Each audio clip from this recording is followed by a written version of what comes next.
Hello everyone, welcome back. Previous ವಿಡಿಯೋದಲ್ಲಿ CO1 CO2 fill in the blanks ಒಂದಷ್ಟು ಕ್ವಶನ್ಸ್ನ solve ಮಾಡಿದ್ವಿ. And ಅದೇ ಥರ ಇರೋ ಕ್ವಶನ್ಸ್ನ ನೀವು ತುಂಬ ಪ್ರಾಕ್ಟೀಸ್ ಮಾಡಿ and be ready for your examinations ಅಂತ ಹೇಳ್ತೀನಿ. ಈಗ ಈ ಒಂದು ವಿಡಿಯೋದಲ್ಲಿ ಉಳ್ಕೊಂಡಿರುವಂಥ CO3 ಮತ್ತು CO4 ಕ್ವಶನ್ಸ್ ಒಂದಷ್ಟು ಪ್ರಾಕ್ಟೀಸ್ ಮಾಡೋಣ. CO3ಯಲ್ಲೇ ನಿಮಗೆ 2 ಮಾರ್ಕ್ಸ್ ಕೊಡೋದ್ರಿಂದ ಫಿಲ್ ಇನ್ ದ ಬ್ಲಾಂಕ್ಸ್ಗೆ ತುಂಬ ಜಾಸ್ತಿ ಕ್ವಶನ್ಸ್ನ ಸಾಲ್ವ್ ಮಾಡೋಕ್ಕೆ ಟ್ರೈ ಮಾಡಿ. ಯಾವುದೇ ಥರ ಕ್ವಶನ್ಸ್ ಬಂದ್ರೂ ಕೂಡ ಅದನ್ನು ಆಪ್ಷನ್ಸ್ ಅಲ್ಲೇ ಇರೋದ್ರಿಂದ ಕರೆಕ್ಟಾಗಿರೋ ಆಪ್ಷನ್ಸ್ನ ಚೂಸ್ ಮಾಡಿ ಅಂತ ಹೇಳ್ತಾ will practice some question here also. So will take up the questions set. We have some set of options here and we have some set of questions here. Let us try one each at a time. First ಕ್ವಶನ್ಗೆ ಬರೋಣ. A screw and nut mechanism is an example of dash pair. So question ಓದಿದ ತಕ್ಷಣ ನಿಮ್ಗೆ ಅರ್ಥ ಆಗಬೇಕು. Kinematic ಪೇರ್ಸಲ್ಲಿ we have lot of classification. ಅದರಲ್ಲಿ sliding ಪೇರು, screw pair, turning pair, revolving pair and higher pair, lower pair. There are so many pairs that you have already understood in your classes. So ಇಲ್ಲಿ ಕೊಟ್ಟಿರುವಂಥದ್ರಲ್ಲಿ nut ಮತ್ತು screw ಅಂತ ಕೊಟ್ಟಿರೋದ್ರಿಂದ ಇಲ್ಲಿರುವಂಥ ಎಲ್ಲ ಆಪ್ಷನ್ಸ್ನ ಒಂದ್ಸಲ ನೀವು ಅಬ್ಸರ್ವ್ ಮಾಡಿದ್ರೆ ಸ್ಕ್ರೂ ಅನ್ನೋದಿದೆ ಆಪ್ಷನ್. ಸೊ ಸ್ಕ್ರೂ ಪೇರೇ ಅದು, ಇನ್ನು ಯಾವ ಪೇರ್ ಆಗೋಕ್ಕೂ ಸಾಧ್ಯ ಇಲ್ಲ. ಬಿಕಾಸ್ ನಟ್ ಆ್ಯಂಡ್ ಸ್ಕ್ರೂ ಎರಡರಲ್ಲೂ ಕೂಡ ಥ್ರೆಡ್ ಇರೋದ್ರಿಂದ screw thread. So we can directly guess the option as screw pair. Next one. In an epicyclic gear train at least one gear rotates about dash axis. So ಇದನ್ನು ಅಷ್ಟೇ gear ಟ್ರೈನ್ಸಲ್ಲಿ ನೀವು ನೋಡೋದಾದರೆ simple gear trains, compound gear trains, reverted gear train and epicyclic gear trains ಅಂತ ಇದೆ. ಎಪಿಸೈಕ್ಲಿಕ್ gear train ಯಾವ ಥರ ಅದ್ರದ್ದು ಮೆಕ್ಯಾನಿಸಮ್ ಇರುತ್ತೆ ಅಂತ ಹೇಳಿದ್ರೆ ನೀವು ಕ್ಲಾಸಲ್ಲಿ ಕೇಳಿರ್ತೀರಿ. So there is a fixed set of axis and ಈ ಒಂದು ಆಕ್ಸಿಸ್ ಮೇಲೇ ಗೇರು ರೊಟೇಟ್ ಆಗ್ತಾ ಹೋಗುತ್ತೆ. So fixed set of axis, ಈ ಆಕ್ಸಿಸ್ ಮೇಲೆ ಗೇರ್ ರೊಟೇಟ್ ಆಗ್ತಾ ಇರುತ್ತೆ. ಹಾಗಾಗಿ you can easily guess it is a fixed axis type of gear train. Spur gears are generally used for transmitting motion between dash shafts. So spur gear ಅಂದರೆ ನಿಮಗೆಲ್ಲ ಗೊತ್ತೇ ಇದೆ. One set of gears for this shaft and another set of gear for this shaft. ಎರಡೂ shaft ಏನಾಗಿರುತ್ತೆ, parallel ಆಗಿದೆ, ಯಾವುದೇ ಥರ inclination ಇಲ್ಲ, ಯಾವುದೇ ಥರ ಇಂಟರ್ಸೆಕ್ಟ್ ಆಗ್ತಾ ಇಲ್ಲ. ಸೊ ಇಲ್ಲಿ ನೀವು ಕರೆಕ್ಟಾಗಿ ಗೆಸ್ ಮಾಡ್ಬೋದು, ಪ್ಯಾರಲಲ್ ಶಾಫ್ಟ್ ಮಧ್ಯೆ ನಡೆಯುವಂತಹ ಟ್ರಾನ್ಸ್ಮಿಷನ್ ಆಫ್ ಪವರ್. ಅದಕ್ಕೆ ನಾವು ಸ್ಪರ್ ಗೇರ್ಸ್ನ ಜಾಸ್ತಿ ಯೂಸ್ ಮಾಡೋದ್ರಿಂದ ನಾವು ಇದಕ್ಕೆ ಡೈರೆಕ್ಟಾಗಿ ಪ್ಯಾರಲಲ್ ಶಾಫ್ಟ್ಸ್ ಅಂತ ತಗೋಬೋದು. ಕ್ರಾಸ್ ಬೆಲ್ಟ್ ಡ್ರೈವಲ್ಲಿ ಶಾಫ್ಟ್ಸ್ ಯಾವ ಡೈರೆಕ್ಷನ್ ರೊಟೇಟ್ ಆಗುತ್ತೆ? Very simple question. ನಿಮಗೆ ಬೇರೆ ಈ ಮೇಲ್ಗಡೆ ಇರೋ 3 ಕ್ವಶನ್ನು ಸ್ವಲ್ಪ 50-50 ಚಾನ್ಸಸ್ ಗೊತ್ತಿದ್ರು ಕ್ರಾಸ್ ಬೆಲ್ಟ್ ಡ್ರೈವ್ದು ಆರಾಮಾಗಿ ಗೆಸ್ ಮಾಡ್ಬೋದು. ಫಸ್ಟ್ ಇದನ್ನು ಬರ್ಕೊಂಡ್ಬಿಟ್ಟು ಬೇರೆದು ನೆಕ್ಸ್ಟ್ ಹೋಗ್ಬೋದು. So you have 2 pulleys and 2 shafts and the cross belt drive ಯಾವ ಥರ ಇರುತ್ತೆ ನಿಮ್ಗೆ ಗೊತ್ತಿದೆ, ಈ ಥರ ಇರುತ್ತೆ. ಸೊ ಡ್ರೈವರ್ ಗೇರ್ ಈ ಥರ ರೊಟೇಟ್ ಆದರೆ driven gear opposite direction rotate ಆಗುತ್ತೆ. ಸೊ ಎರಡೂ ಶಾಫ್ಟು ಯಾವ ಡೈರೆಕ್ಷನ್ ರೊಟೇಟ್ ಆಗ್ತಾ ಇದೆ ಅಂತ ಕೇಳ್ತಾ ಇದ್ದಾರೆ. You can directly say it is opposite direction. Next one. Dash gears consist of 2 opposite helices. So helical gear ಜ್ಞಾಪಿಸ್ಕೊಳ್ಳಿ.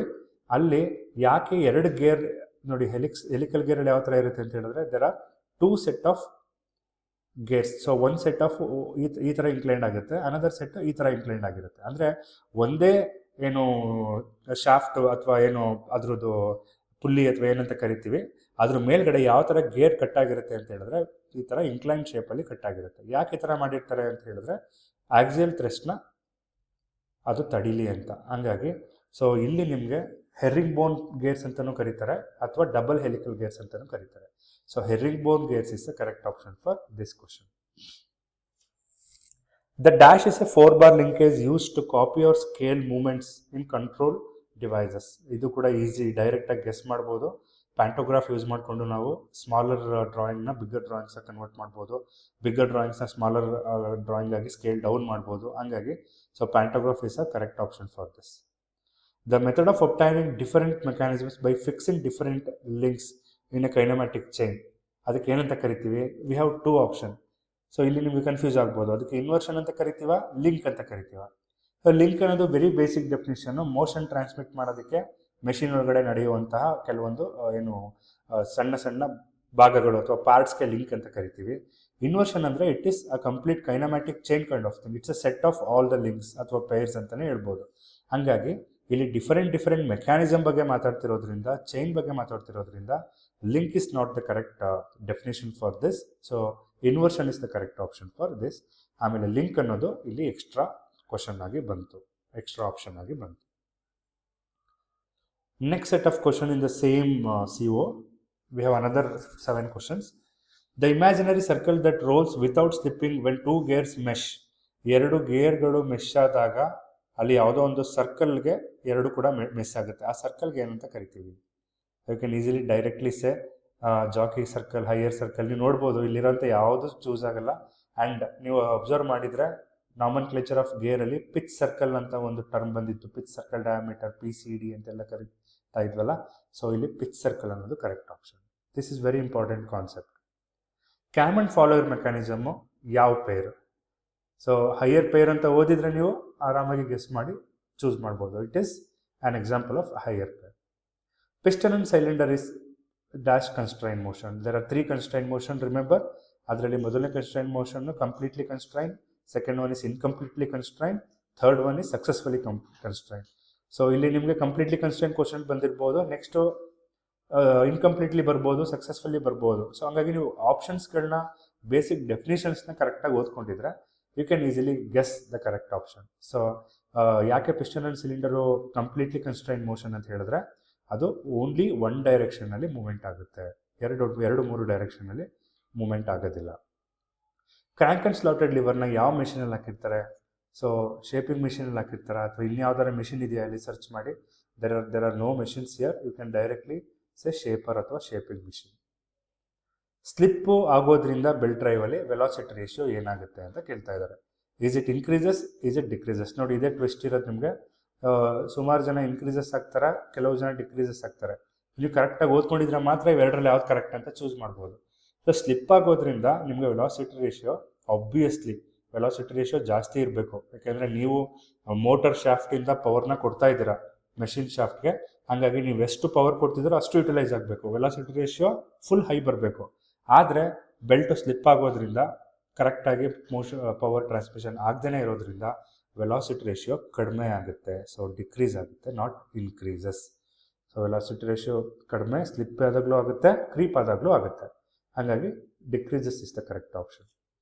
So ಯಾವ ಪುಲ್ಲಿನ ಹಾಕ್ತಾರೆ ಸ್ಲ್ಯಾಕ್ ಸೈಡ್ ಅಲ್ಲಿ? ಈ ಆರ್ಕ್ ಆಫ್ ಕಾಂಟ್ಯಾಕ್ಟ್ನ, ಇಲ್ಲಾಂದರೆ ಅದೇನಾಗುತ್ತೆ ಲೂಸ್ ಆಗಿ ಕೆಳಗಡೆ ಬಿದ್ದೋಗೋ ಚಾನ್ಸಸ್ ಇರುತ್ತೆ, ಟೆನ್ಷನ್ನ ಕಳ್ಕೊಂಡ್ಬಿಡುತ್ತೆ. ಸೊ ಯಾವ ಪುಲ್ಲಿ ಹಾಕ್ತಾರೆ ಅಂತ ಹೇಳಿದ್ರೆ ಜಾಕಿ ಪುಲ್ಲಿನ ಹಾಕ್ತಾರೆ. The gear train used in wrist watches. Wrist ವಾಚಸ್ಸಲ್ಲಿ there are only 2 options here, either epicyclic or increases. So increases ಯಾವುದೇ ಥರ ಯೂಸ್ ಆಗಲ್ಲ. ಹಾಗಾಗಿ ಎಪಿಸೈಕ್ಲಿಕ್ ಗೇರ್ ಟ್ರೈನ್ಸ್ನ ನಾವು ಕೈಲಿ ಹಾಕೊಳ್ಳುವಂತಹ ಅನಲಾಗ್ ವಾಚಸ್ಸಲ್ಲಿ ಗಿಯರ್ ಆಗಿ ಏನು ಯೂಸ್ ಮಾಡ್ತಾರೆ, ಒಳಗಡೆ ನೀವು ಬಿಚ್ಚಿ ನೋಡಿದ್ರೆ. ಸೊ ರಿಸ್ಟ್ ವಾಚಸ್ಗೆ ಎಪಿಸೈಕ್ಲಿಕ್ ಗೇರ್ ಟ್ರೈನ್ ಯೂಸ್ ಮಾಡ್ತಾರೆ. ಇನ್ಕ್ರೀಸಸ್ ಅನ್ನೋದು ರಾಂಗ್ ಆಪ್ಷನ್. ಸೊ ಈ ಥರ ನೀವು ಪ್ರಾಕ್ಟೀಸ್ ಮಾಡ್ಕೋಬೇಕು. ತುಂಬ ಕ್ವಶನ್ಸ್ಗಳನ್ನ ಬರೆದು ಪ್ರಾಕ್ಟೀಸ್ ಮಾಡಿದ್ರೆ ಡ್ಯಾಶಸ್ಗಳನ್ನ ಕಾನ್ಕರ್ ಮಾಡೋದು ಅಥವಾ ಅದನ್ನು ಫೇಸ್ ಮಾಡೋದು ಕಷ್ಟ ಆಗೋದಿಲ್ಲ. ಸೊ ಇಷ್ಟು ಹೇಳ್ತಾ CO3 ಇಲ್ಲಿಗೆ ಮುಗೀತು. CO4 ಬಗ್ಗೆ ಹೋಗೋಣ. ಸೊ CO4 ನಿಮಗೆ temporary and permanent joints, fasteners, arc and gas welding, soldering and brazing ಇರೋದ್ರಿಂದ ವೆರಿ ಸಿಂಪಲ್ ಕಾನ್ಸೆಪ್ಟ್ಸ್ ಇದು. ಆ್ಯಂಡ್ ಅಷ್ಟೊಂದು ಕಷ್ಟ ಆಗೋದಿಲ್ಲ. ನೀವು ಓದಬೇಕಾದ್ರೂ ನೀವು ಅಂದ್ಕೊಂಡಿರ್ತೀರಿ ತುಂಬ ಸಿಂಪಲ್ ಆಗಿದೆ ಈ ಟಾಪಿಕ್ಸ್ ಅಂತ. Let us try one by one. So we have around 7 question to solve here, because ನಿಮ್ಗೆ ಒಂದು ಕ್ವಶನ್ ಬರುತ್ತೆ ಮೇನ್ ಎಕ್ಸಾಮಲ್ಲಿ. ಇಲ್ಲಿ ನೋಡ್ಬೋದು ಮಿಗ್ ಟಿಗ್ ಅಂತ ಇದೆ, 6450 ಇದೆ. ಸೊ ಇಲ್ಲಿ ನೀವು ಕನ್ಫ್ಯೂಸ್ ಮಾಡ್ಕೊಂಡು ತಪ್ಪು ಮಾಡೋ ಚಾನ್ಸಸ್ ಇರುತ್ತೆ.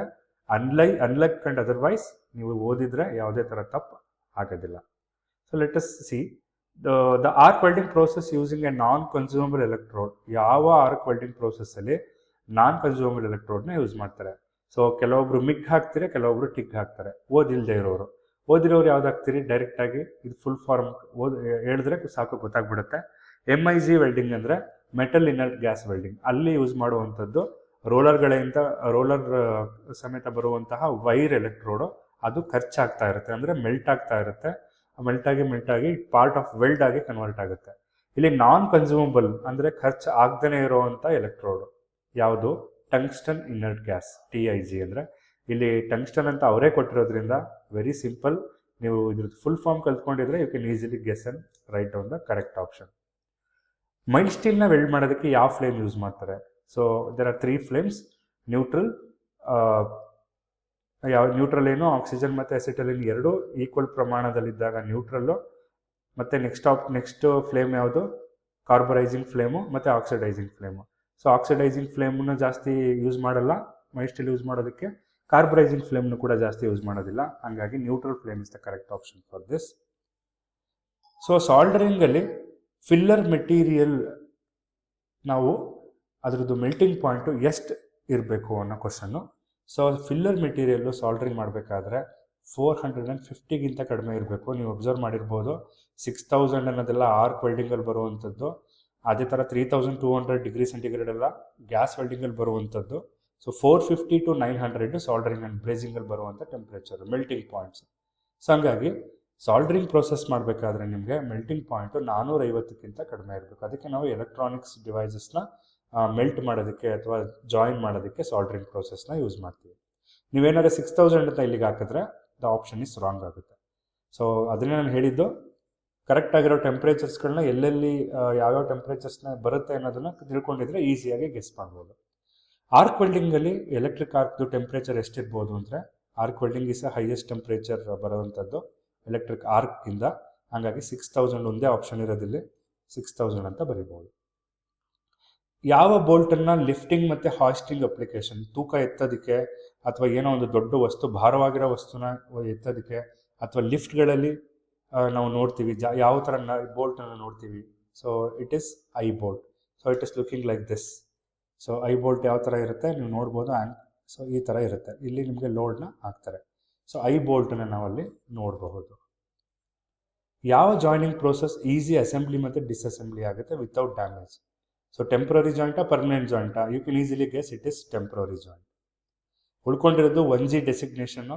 1G ಡೆಸಿಗ್ನೇಷನ್ನು G ಅಂತ ಇರೋದ್ರಿಂದ ಗ್ರೂ ವೆಲ್ಡು, F ಅಂತ ಕೊಟ್ಟಿದ್ರೆ ಫಿಲ್ಲೆಟ್ ವೆಲ್ಡ್ ಅಂತ ಆಪ್ಷನ್ ಇದ್ದರೆ ಫಿಲ್ಲೆಟ್ ತೊಗೋಬೇಕು. ಹಾಗಾಗಿ ಮಿಗ್ ವೆಲ್ಡಿಂಗ್ ಅನ್ನೋದು ನಿಮಗೆ ಇಲ್ಲಿ ಕನ್ಫ್ಯೂಷನ್ ಕೊಟ್ಟಿರುವಂಥ ಒಂದು option, and that option is wrong. So ಇಷ್ಟನ್ನು ಕೂಡ related to CO4 and it is only for practice. Again I'm telling, you need to practice more and more and more. For example ಟೆಂಪ್ರೇಚರ್ಸ್ಗಳ ಬಗ್ಗೆ ನೀವು ಓದ್ಕೊಂಡಿರಬೇಕು, ಫ್ಲೇಮ್ಗಳ ಬಗ್ಗೆ ಓದ್ಕೊಂಡಿರಬೇಕು, ಯಾವ ಫ್ಲೇಮಲ್ಲಿ ಯಾವ ಒಂದು ಅಪ್ಲಿಕೇಶನ್ಸ್ನ ಮಾಡ್ತಾರೆ, ಟಿಗ್ ವೆಲ್ಡಿಂಗ್ ಮಿಗ್ ವೆಲ್ಡಿಂಗ್ದು ಆಪರೇಷನ್ಸ್ ಓದ್ಕೊಂಡಿರಬೇಕು, 1G 1F ಅನ್ನೋ ಕೋಡ್ಗಳ ಬಗ್ಗೆ ತಿಳ್ಕೊಂಡಿರಬೇಕು.